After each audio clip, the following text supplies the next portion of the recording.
今年的保中移民节路今仔开始，总统蔡文甲民众党的党主席郭文哲同一个时间出席，两个人是有互相拍招呼哦。国民党的侯友宜嘛参加同一场活动，也毋过遗憾晚到，无甲郭文哲同台。鸿海创办人郭台铭是昨先去参拜咯，嘛积极要抢客家的票源。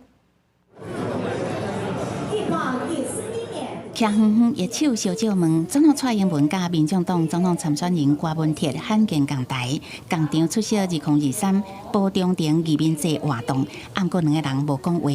郭文哲积极甲在地人士讲话名片，要抢攻客家票源，暗过伊无上台致辞，嘛无回应媒体的问题，伫10点40分离开。蔡总统甲郭文哲离开了后。 国民党总统参选人侯友宜接到会场，由新竹县长杨文科陪同。郭侯两个人无相拄着面，嘛引起外界联想。侯友宜致辞时阵是强调要模仿移民爷团结的精神。在外部挑战很大的过程当中，我们更应该遵循移民爷的精神，团结台湾，不分你我。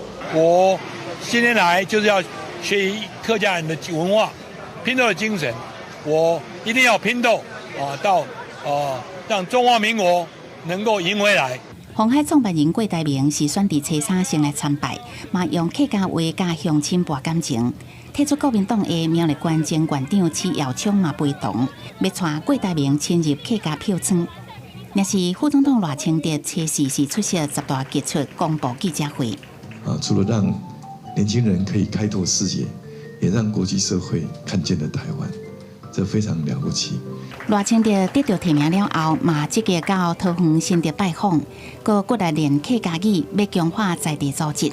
最近原来积极准备初6要举行的头一场国家希望工程国政记者会，嘛要公布国政蓝图。记者综合报道。